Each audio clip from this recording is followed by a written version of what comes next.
আব্বুর স্বপ্ন আর আমার ব্যবসা, এই দুটো মিলে হলো গিয়ে এই শামীম এগ্রো। মানে ওনার স্বপ্ন আছে যে একটা খামার বাড়ি থাকবে, আর আপনার স্বপ্ন হচ্ছে যে আমি একটা ব্যবসা করব। হ্যাঁ, এইটাই। কারণ চাকরি তো করছি অনেকদিন।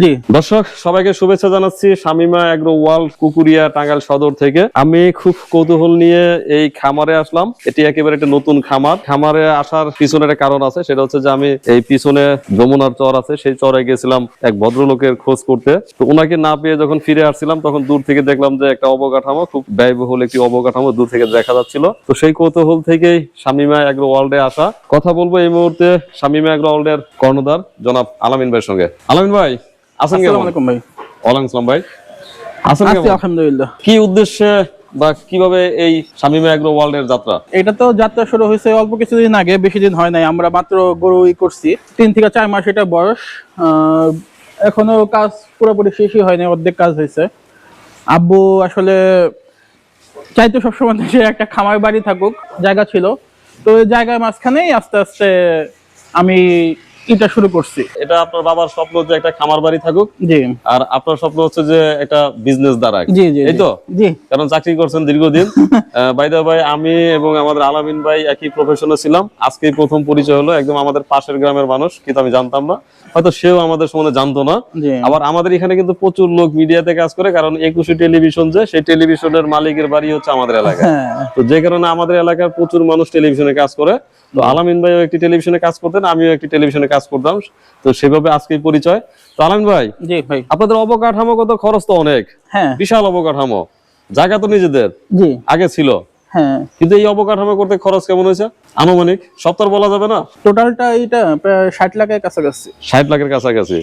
জায়গা আছে কতটুকু উপরের দিকে? পরে এইটুকুতে আছে হলো 2.5 বিঘা, আর আমার ঘাসের জমি দেওয়া টোটালটা 5 বিঘার মতো। 5 বিঘার মতো। কিন্তু আমি নিচে দেখছিলাম, আমি কিন্তু ওদিক দিয়ে আসছি, তো নিচে যে অবস্থা দেখলাম আসলে বালির পরিমাণ অত্যধিক বেশি। হ্যাঁ, এটা নদী এলাকা, তো নদীর জায়গা, নদীতে এটা পুরাটাই নদী হয়ে যায় যখন পানি আসে যমুনার। ঠিক আছে, একদম নদী পাড়ে খামার। আর এই যে বেড়া দেওয়া যে জায়গাটা, এখানে আমি ঘাস বুনছি, কিন্তু এই ঘাসটা থাকবে কিনা বলতে পারি না। এটা তো এক সময় পানি আসে, আবার এক সময় পানি আসে না। ওটা কি জারা ঘাস? না, এটা হলো গোয়েতামালা লাগানো হয়েছে। আচ্ছা, তো যে কথা বলছিলাম, বিষয় হচ্ছে যে এটা তো একদম যমুনার পারে, এখন বোঝা যায় না, কিন্তু যখন এখানে পানি আসে তখন চারিদিকে শুধু পানি থই করে। তো তখন কি ব্যবস্থা নেওয়া যাবে এই খামারের জন্য?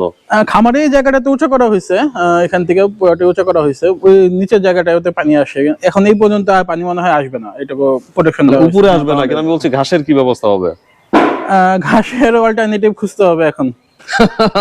আচ্ছা, এদিকে দেখছিলাম এই যে বেশিরভাগ খাবারই তো কিনা দেখলাম। জি, এই যে খড় কিনা, সবই কিনা আমাদের এখানে। খড় কিনা, তারপরে সাইলেজ আছে।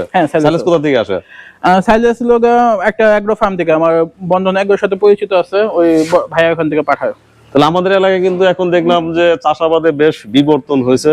এখন অনেকেই কিন্তু ভুট্টা চাষ করতেছে, পরিমাণে অল্প।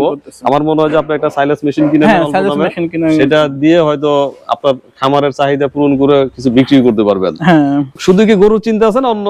আপাতত গরু চিন্তা, আমি আপাতত অন্য দিকে যাইতেছি না, কারণ এই জায়গাটা খালি আছে যেটা, এটাতে আমার একটা গাভীর করার ইচ্ছা আছে। কারণ শুধু ষাঁড় গরু দিয়ে আমি লং টাইমই করতে পারবো না, সার্ভাইভ করা যাবে না। আপনার গাভীটাতে যেটা হবে সেটা আপনার প্রোডাকশন থেকে আপনি খামারের খরচ মেনটেন করতে পারবেন। আমার এখানে মান্থলি প্রায় 2 লক্ষ টাকার উপরে খরচ আছে, সবকিছু মিলায়, গরু খরচ, খামারের মেইনটেনেন্স, পানি, গ্যাস থেকে শুরু করে সমস্ত কিছু মিলে। মানুষ তো দুজন? হ্যাঁ, মানুষও 2 জন থাকতেছে। ওনাদের বেতন কেমন? ওনাদের বেতন অনেক, এটা বলা যাবে না।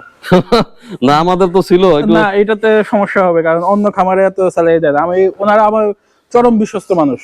এটা আমি ইন্ডিয়াতে ছিলাম, ইন্ডিয়াতে গেছিলাম যখন আমার চিকিৎসা করানোর জন্য, তখন পুরো খামারটা ওনারা দেখভাল করছে।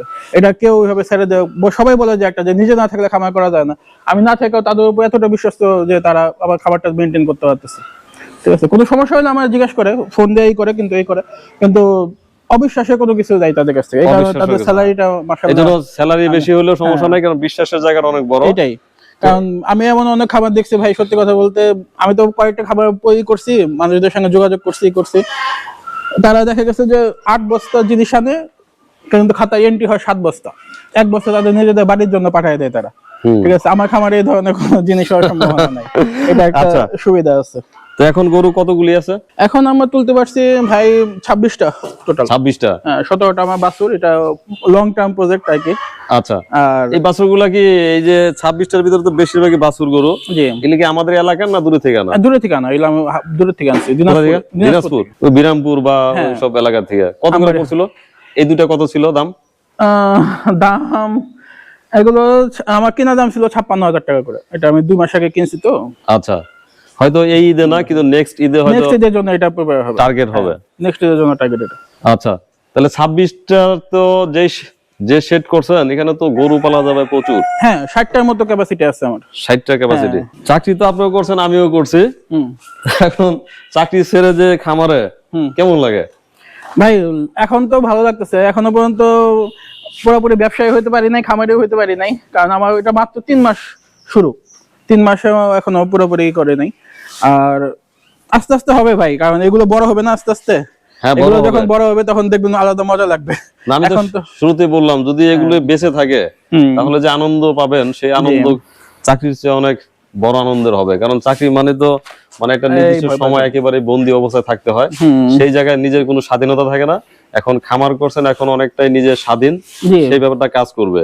অন্য খামারের তুলনায় আপনার খরচটা এখন একটু বেশি, কারণ যেহেতু সবকিছু আপনাকে কিনে খাওয়াতে হচ্ছে। এখন পরিকল্পনা কি অন্য কিভাবে আগানো যায়? আমার এই পুরোটা, এই যে বাউন্ডারি বাইরে যে টিন গাড়া দেওয়া না, এই পুরোটাতে আমার গোয়েতামালা লাগানো হয়েছে। এখন গোয়েতামালা উঠতে যতটুকু সময় নেয়, এই জায়গাটা মোটামুটি পানি থেকে আমি প্রোটেকশন পাবো। আর আমার এইদিকে একটা ক্ষেত আছে, এটা আমার দাদুর। ওটা আমার সমস্ত শরীর আব্বু শরীররাই নিয়ে নিছিল, তো তাদের কাছ থেকে আমি আবার লিজ দিছি। আচ্ছা, হ্যাঁ, ওটা লিজে আমি ওখানে ঘাস চাষ করতেছি। এখানে লিজ নিলে কেমন খরচ পড়ে বিঘা প্রতি? বিঘা প্রতি এটা তো আত্মীয়দের মধ্যেই দিছি, আমি 11,000 টাকা দিছি পার বিঘা। হ্যাঁ, পার বিঘা। আমাদের তো 33% বিঘা। হ্যাঁ, 33%। তো অনেক কম না? অনেক, আমার হিসাবে অনেক, কারণ আমার না, সাভারের চেয়ে কম, ঢাকার সাভারেই হচ্ছে কম। সাভারের চেয়ে কম কেন? সাভার তো ঘনবসতি বেশি। হ্যাঁ, ঘনবসতি, কিন্তু সাভারে দেখা গেছে যে 10,000 পাওয়া যাবে বা এরকম পাওয়া যাবে অনেক জায়গায়। হ্যাঁ। আচ্ছা, তাহলে আপাতত শুধু গরুই টার্গেট, ভবিষ্যতে হয়তো? আপাতত এখন সবচেয়ে বড় টার্গেট হলো গাভী, কারণ আমি কোরবানি ঈদের পরে ইনশাআল্লাহ গাভী তোলার একটা পরিকল্পনা করতেছি। কারণ আমি এখন আসলে মেইনটেইন করতে পারবো না, আর গাভীর জন্য আপনাকে প্রচুর পরিমাণে জানতে হয়। এবার এতটুকু শিক্ষা এখনো হয় নাই। ষাঁড় গরুর প্রতি আমি করতে পারতেছি, কারণ ষাঁড় গরুটা আমার 3 মাস অলরেডি হ্যান্ডেল করা হয়ে গেছে।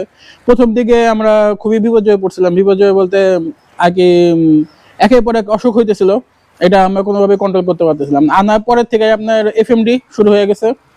এখন এফএমডি শুরু হওয়ার পরে আপনার আর এটা ভ্যাকসিন দেওয়া যায় না। একের পর এক গরু হইতে হইতে হইতে হইতে সবগুলো যখন শেষ হয়েছে, তারপরে হলো আপনার ভ্যাকসিন দেওয়া যাবে। ঠিক আছে, এটা একটা বড় সমস্যা। আচ্ছা, একটু জানার জন্য বললি, আমি কম জানি গরু সম্বন্ধে। এগুলো সব তো মনে হয় শাহিয়াল? জি, শাহিয়াল।